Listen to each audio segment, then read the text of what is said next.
ಕಾಯಲ್ಲ, ಹಣ್ಣು ಹಣ್ಣು ಹಣ್ಣು ಹಣ್ಣು ಕೆಂಪಗಾಗುತ್ತೆ. ಹೇಳ್ತೀನಿ. ಇದು ಕವಳೆ ಹಣ್ಣು, ಕೆರಿಸಾ ಕೆರಂಡ.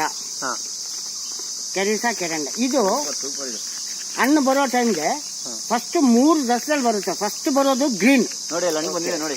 ಗ್ರೀನ್ ಅಂದ್ರೆ ಈ ತರ ಇರುತ್ತೆ ನೋಡಿ, ಈ ತರ ಫಸ್ಟ್ನೇದು ಬರೋದು ಇದು. ಎರಡನೇದು ಬರೋದು ಬ್ರೌನ್. ಬ್ರೌನ್ ಕಾಣ್ತದೆಲ್ಲನಾ? ನೋಡಿ ಕಾಣುತ್ತೆ ನೋಡಿ. ಬ್ರೌನ್. ಮೂರನೇದು ಬರೋದು ಬ್ಲಾಕ್. ನೋಡಿ ನೋಡಿ ಬ್ಲಾಕ್ ದ್ರಾಕ್ಷಿ ಇದ್ದಂಗೆ ಇರುತ್ತೆ, ಬ್ಲಾಕ್ ದ್ರಾಕ್ಷಿ ಇದ್ದಂಗೆ. ಇದು ಯೂಸ್ ಏನಂದ್ರೆ, ನಿಧಾನಪ್ಪ, ಕೆರಿಸಾ ಕೆರಂಡ ಯೂಸ್ ಫಾರ್ ರಿಮೂವ್ ಫಾರ್ ಕೊಲೆಸ್ಟ್ರಿಯಲ್. ಕೊಬ್ಬಿನಂಶ ಕರಗಿಸ್ತದೆ.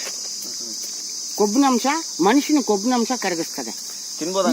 ತಿನ್ಬೋದು. ಆಮೇಲೆ ಪಿಕಲ್, ಉಪ್ಪಿನಕಾಯಿ ರೂಪದಲ್ಲಿ ಇದು ತಿನ್ಬೇಕು. ಉಪ್ಪಿನಕಾಯಿ ರೂಪದಲ್ಲಿ ತಿನ್ಬೇಕಿದು, ಬಹಳ ಒಳ್ಳೇದು. ಕೋಳಿ ಹಣ್ಣು ಅಂತಾರೆ ನಾವು. ಹೌದಾ? ಕಾರೆ ಹಣ್ಣು ಅಂತಾರೆ. ಆಮೇಲೆ ಈಗ ಕವಳೆ ಹಣ್ಣು ಅಂತ. ಈಗ ತಿನ್ಬೋದಾ?